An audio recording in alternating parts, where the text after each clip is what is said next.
Morning, everybody. Time for an update on this thing. It's a cold morning here. We don't really do cold in Texas for the most part. It ends up, you come out here in the mornings on the few days you have to do it. You open the garage door, you take a deep breath and exhale, and you see the fog come out, and you're like, not today. So it's kind of the enthusiasm that you got to have.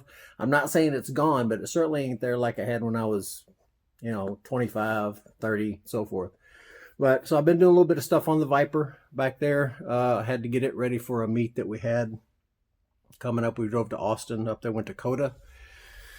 Did some stuff there. I had a light switch that was out.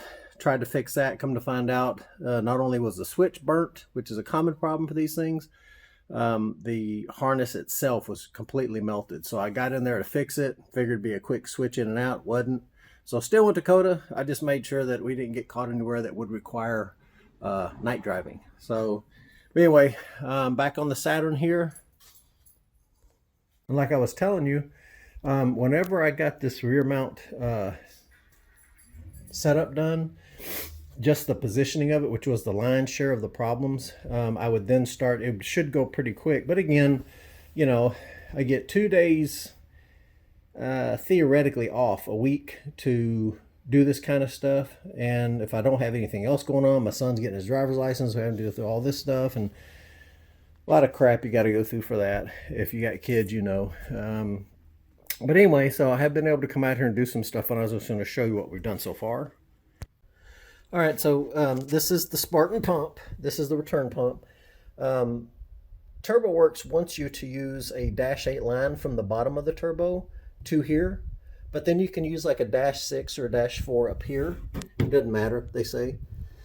I've got it mounted here on the spare tire well on the side here, and the only thing I can maybe foresee as being an issue is I do that dual tip setup that I'm going to do. The piping around here, it may come into a problem here. I might be able to get a different fitting here, maybe a 45, no, sorry, a 135 degree to kind of kick it, somewhere, maybe even have it come up this way and then back. I don't know. We'll see. But anyway, it's mounted there.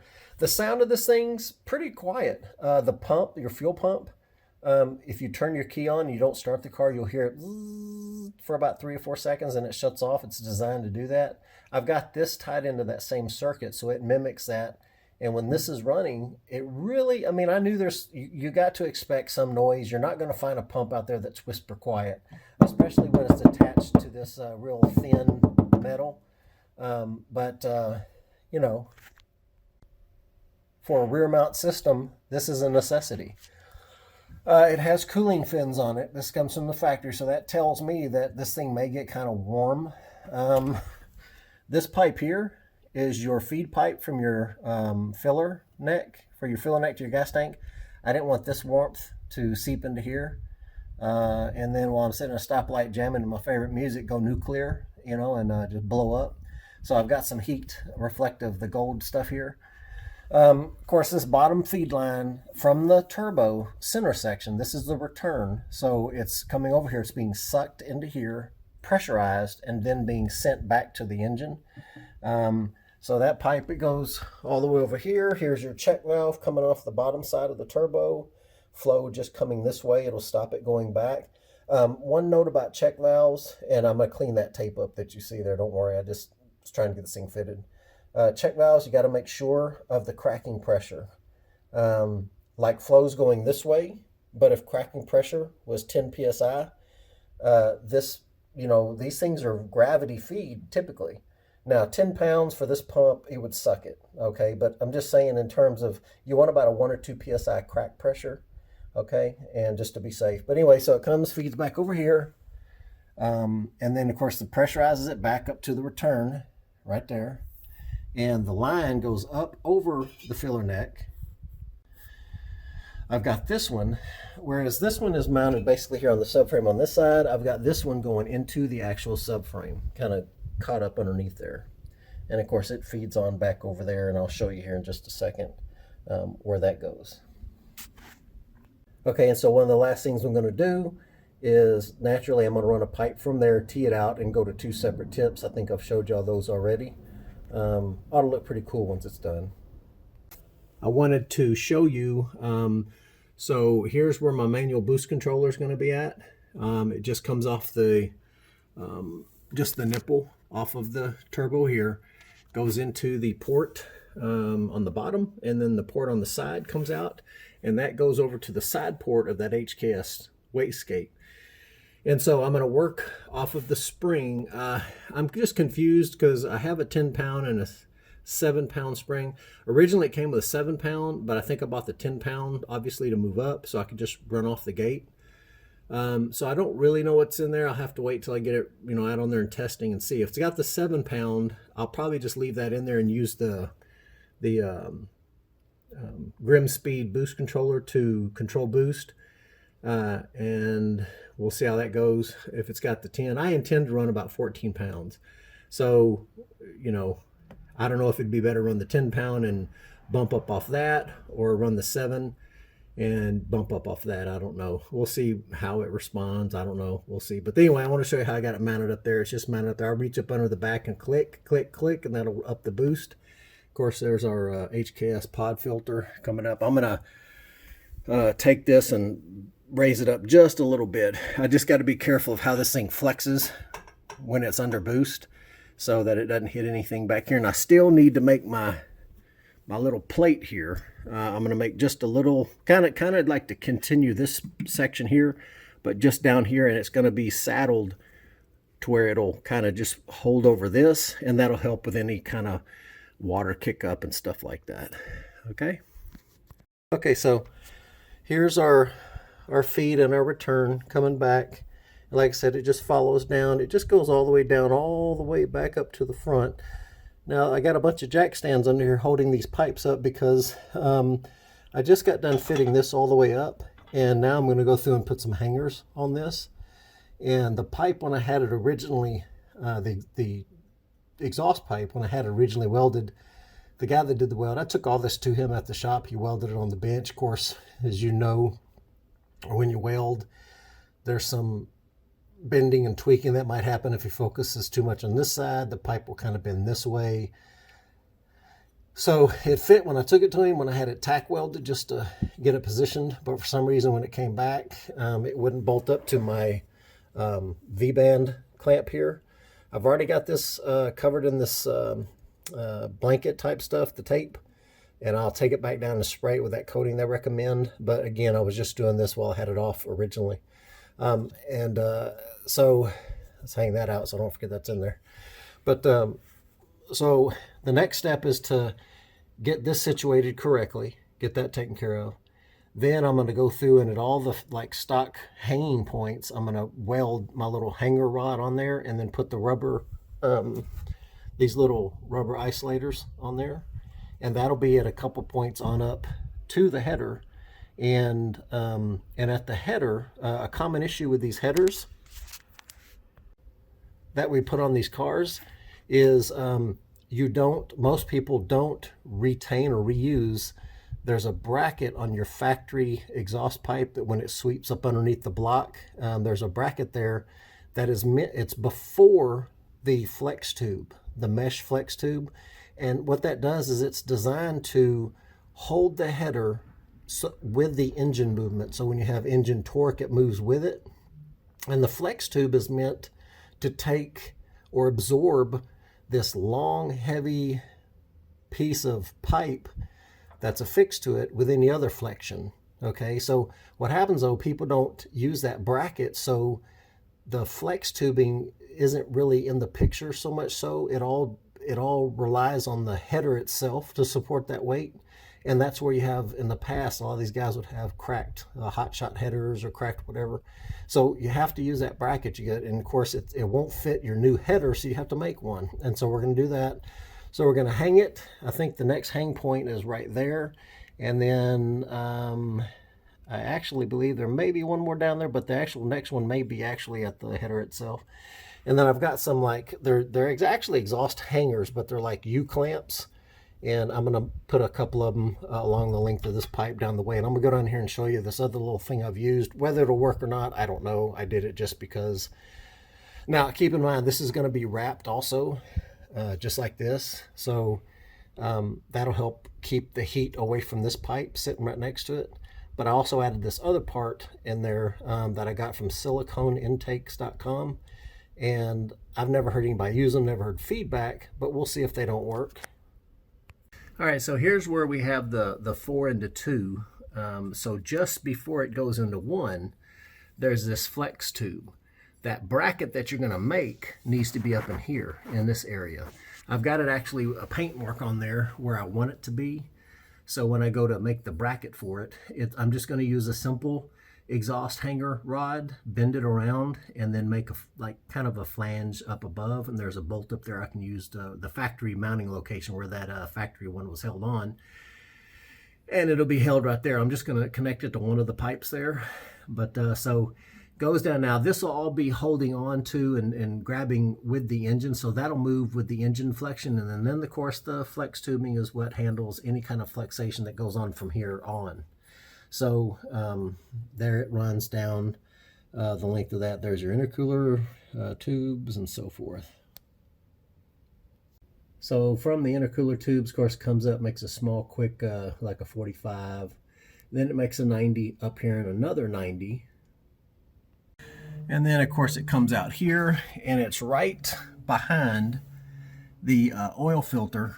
So I've already kind of figured when I do my oil change, I'll have to bend this down a little bit, which it can move enough to get the oil filter off. But of course, you have to make room for here, and not just as it's sitting statically, because the boot is far enough away from the clamp, you say, okay, well, there's plenty of room.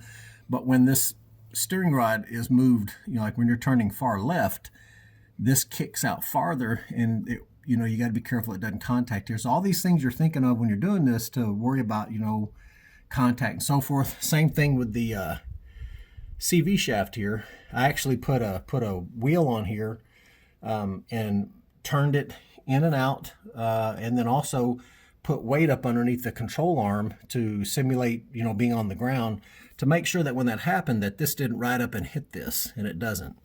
So, you know, things like this, when you're doing this type of system, you're kind of meandering, piping and hoses and stuff through. You just got to be mindful of, in all situations, how's this going to affect anything. And so what I've done here is, you can see it runs right up here, and it runs right in front of the crank pulley. And here's one of those hangers I'm telling you about, one of those exhaust hangers. I got it hit right here, held on with a bracket right above the brake hose bracket. And it holds this nice and sturdy here, so it won't move in, won't move out, won't come up and down. I'm going to put a few more of those along the length of this to give it some good support. And then it dips down right there. And of course, I did make sure when I put the tire on here, I turned it all the way in so there was no contact with this. Plus, the kind of wheels I'm going to be using, as long as they're not too far out, these are wheels that will go on like a circle track. I forget the name of the kind of cars they're run on. I'll show you once I get them, obviously. But they're 15 by 8, and they have a 2-inch backspace. And so it's going to kick on. So it means you got 6 inches, you know, coming out this way. And I am going to use the wide fenders and stuff like that. I've got that stuff already. So I may not even need this right here. But I'll put them on without it, put them on with, but I think there's going to be, even without this, I put a factory wheel with this on here. I say a factory, I put those wheels, the ones I had on there, on here. And of course they're like a factory type offset. And I turned it full in and it didn't hit it. And I even put the jack up underneath it and got compression on the suspension, and, you know, just trying to think of anything possible that may cause an issue later and trying to take care of it now. So of course it goes up, it goes into the intercooler right there. Alrighty. Now here on this side of the intercooler, everything on the other side, on the hot side, is coming in at 2 1/4. And the rear mount guide and stuff like this from the STS talks about, you know, it's okay to do that, but when you come up, go as soon as you can to a larger piping. Okay, so I kept it small coming in on the hot side because I had to Siamese it next to the exhaust. I had to get up in between the frame, subframe, frame, and the engine and make it, you know, route through there. So I needed the piping to remain as small as I could through that. But then on this side is a little bit more freer. Not much, I should say. But so it's a little bit freer in the way it travels. And so on this side, I went 2.5 inch, and I changed over to black piping because in the engine bay, I wanted black piping. And purchasing parts that I needed individually as opposed to a large kit like they sell for intercooler piping was more expensive, so I ordered the larger kit and got all these couplers and clamps, things I didn't need. But anyway, so that's routing up. And of course that routes right up here. Now I'm waiting on a 90-degree coupler to come. I'm not sorry, 45 black. And then that's the last coupler I needed. But in the meantime, for fitment, I used this 2.25 inch one that I had and just taped it so it's inside the pipes. It just gave me the opportunity to be able to fit it to where I needed to fit it finally. And then, of course, it's not much way from here to the throttle body. I'm turning my HKS wastegate upside down. I went ahead and got this pipe from siliconeintakes.com. It already had the HKS 2.25 inch, I don't know, flange on it, whatever fits that. But so I've got that on there. And while I was at it, I started to think, because I had bought a fake HKS blow-off valve. I guess I kind of knew it wasn't real. It was like 60, 70 bucks. I think they're even cheaper now. But it didn't seem to work right. So I ended up going to a speed shop site, bought a real one, and I figured it was real because how many hundreds of dollars it was. But then looking at some YouTube videos here lately and fakes and how you spot them. And back then I was told you can tell a fake by it doesn't have this and this and that. But then I saw even on those videos that I just watched, the fakes had what they didn't used to have on them. So one way to tell was it seemed like a consistent way to tell was the flange from the top to the body. It's smooth. There's no like, it's machined perfectly. And then these nut heads on this side, they're low profile, whereas the fake ones have large or high profile type bolts on them. But the main thing you can tell apparently is the weight. These things are a lot heavier because they use all metal construction inside, whereas the fake ones use a bunch of plastic. So that's how you can tell. But anyway, this is a real one, thank goodness. But anyway, so that's where I'm mounting it now. I don't necessarily have to have it poking up, showing everybody what I got. It'll still make the noise that I want. So we're getting close, guys. I just got to do some little bit more hose routing. I got to route the PCV system to this catch can. I'm going to actually let it draw in back at the filter before the turbo, let it suck in. I was going to vent it to atmosphere, but I've noticed on the last time, and I might not have it hooked up right, I don't know, but the last time as you set it idle, you saw this little waft of steam or smoke coming up, and it was coming out of there. And so it's probably because I didn't have it routed right. I'm not sure. But anyway, I want to draw it in. So I'm going to route some hoses and stuff all the way back there to feed it into the turbo. And then, of course, I'll go ahead and double check everything and share it with you what I ended up doing. But anyway, just some progress I wanted to show you. And one thing I'm going to do to keep in theme with the black piping is I'm going to take this back off. And, of course, I'm going to sand it down and spray paint it black with like a light gloss, kind of like to mimic that pipe color. I'm going to leave this flange portion silver to give it some contrast, but I want this black. Just a little, probably take me 2 weeks to do it, as stupid as it is. But anyway, so there's that. So next would be then to take all this intercooler piping off, and then I'm going to wash through it because I'm sure there's a lot of dust and like cutting residue and grinding residue that's in there that I ground them, I cut them, I got them to where I needed them, put them on there, and that was just part of the test fit.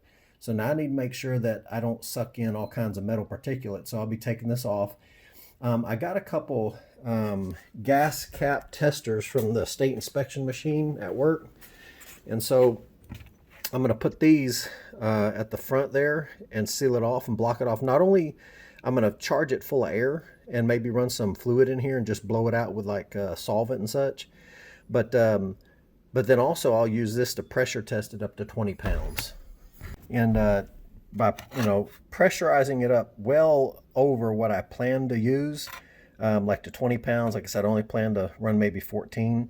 That'll help me, not blow off a pipe during operation stuff, and hopefully not one underneath the car. Because can you imagine blowing one of those out and the first thing it wants to do is nosedive to the pavement that's speeding past it? It'd almost be like pole vaulting or something. Probably be a catastrophic moment. But I did buy a bead roller. I'll show you that real quick. And the reason I bought a bead roller, I tried the cheapy way, and I saw a guy on YouTube. He made this thing. You take basically like a electric terminal crimper, and you cut off the end of it, and then just by working it enough, you end up getting this little bite on here that as you make your way around the pipe radius or the diameter, it makes the channel. And see, it would end up, basically creating a bead for you. Well, I tried it a couple times. If you don't have these surfaces in here exactly correct, it ends up like biting into the metal. And as you can see right here on the flats, if the material thickness of your pipe is thicker, it's actually just going to try to crush right on through. And if I squeeze this hard enough, look, I can actually surface to surface touch it. So you'd need to make sure that you cut them back enough, and then what you do is on the hump, by doing that, you raise that hump even higher. If I can get this thing separated again, and then that would be biting through the tubing. So I looked online. Most of those things were stupid expensive. I did find one on Jegs though, and if you want to do it too, it's part number 80083, and it'll bead roll pipes that are 5/8 inch and larger. Now imagine, like anything in the world, if it's not stupid expensive, you're going to get what you pay for. I would think that this is probably best on light thin tubing, like I said, 5/8 or larger, and just keep it light and keep the metal to where it can be indented easily. Because I'm sure too much, you try to put something in here and it's too thick or something like that, it isn't going to work. But I was actually very happy with the results. I took a piece of pipe that I wasn't going to use, I just had as a scrap, and I ended up putting the bead on that. And what you do is you'll insert the pipe. I'll show you real quick.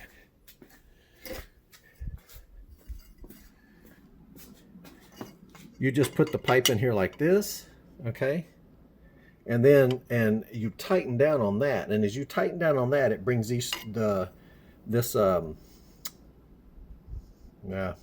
y'all finish my sentence for me.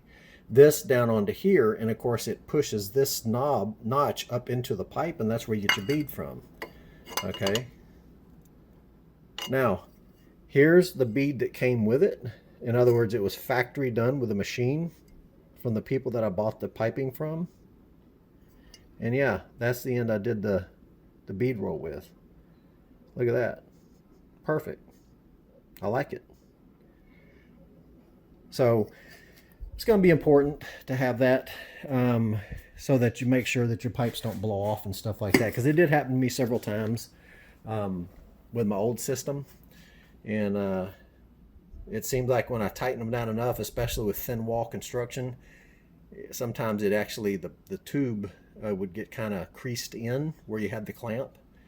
And of course, however much power it robs you by crimping your pipe from a 2 1/4 down to a 2 1/8, I don't know. But anyway, so this helps me, saves me. And it was like 113, I think it was. And I know for most of you, 113 bucks is half your paycheck or whatnot. I get that. But, and there's still this option. And I would imagine too that you probably don't have to go around for this thing to be effective. You probably don't have to go around the whole diameter of the pipe. I would assume that you could probably, because what's the goal of these things? It's so you can put a clamp here so that as this pipe tries to blow off of here, it keeps it from just slipping off a flat, straight surface like this. So maybe just do like a quarter, and then on the, say like, 12, 6, 3, and 9 position, make like a half an inch of notch or bead. And so that now your clamp, what's it's on here, it's got at least 4 locations around the circumference of this pipe to grab onto. That might be enough, especially if you're not running hellacious amounts of boost. We'll just ride on this block face. I didn't like that portion too much because then I saw it kind of digging into the face there. As you can see, some scoring and stuff inside here.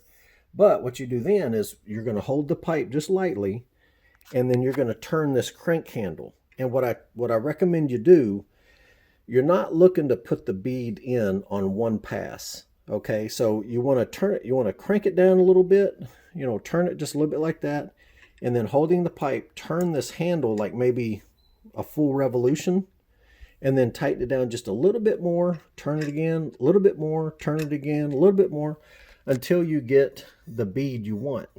Okay, don't sit here and put this pipe in here, just, crank, turn this thing down to where this pipe starts bowing up and stuff like this, and then, start turning this handle, and oh my gosh, it's hard to turn. Let me get a pry bar on this summit. Oh, there we are. All right, here goes. Ping! There's $100 and something down the drain. So, just lightly add pressure, crank, lightly turn, crank, lightly turn, crank, and you'll get your bead. It's around the circumference of this pipe to grab onto. That might be enough, especially if you're not running hellacious amounts of boost. Okay, guys, that's it for this update. Like I said, it's one of these things where I'm a 51 going on 52-year-old dude. I still love this stuff. 1993, bought my first little sport compact car. First thing I did was stick nitrous on it. And then immediately started looking for ways to turbo it. Once I started reading turbo and high-tech performance, hot compacts and imports, Super Street, so all the Fast and Furious stuff came out a lot later when I was into this thing. So for me to be doing this at my age, my joints hurt. I'm feeling my age, I guess. And there is some of the enthusiasm for it. Some of these projects, you get kind of numb from them because you feel like they're never going to be done because you have so many things going on in your head that you want to do to these things.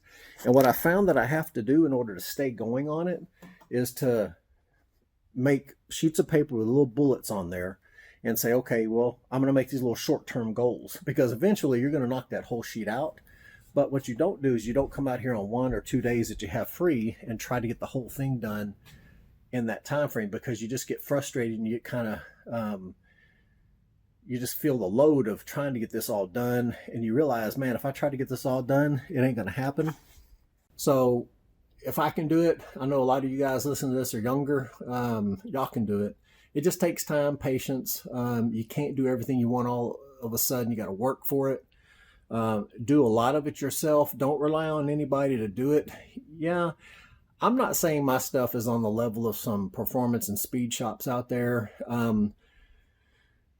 It is what it is. If I was going to invest my life in this niche, yeah, it'd be my quality would be tremendous. I can do that. But man, I got a regular life, got a regular job, I got a wife, 2 kids, mortgage, and all that stuff. And yeah, just doing the best I can, trying to help out people. I do have an affinity for the Saturn, but if you're a Saturn fan and you've been one for a long time, you realize not only is there not a lot of aftermarket out there, when was the last time you seen a Saturn on the road? They're getting few and far in between. So I'd imagine over time, even replacement or help parts on eBay is gonna kind of dry up. But if I like the body style, if you can't beat them, join them, is what they say. I might try to at one point fit a Honda engine in this thing, and with the drivetrain and all that, and shoot, who knows? It's got an exhaust tunnel kind of back there. I'll go ahead and use that as for an all-wheel drive. Oh my gosh, Well, how old will I be when I do that? So anyway,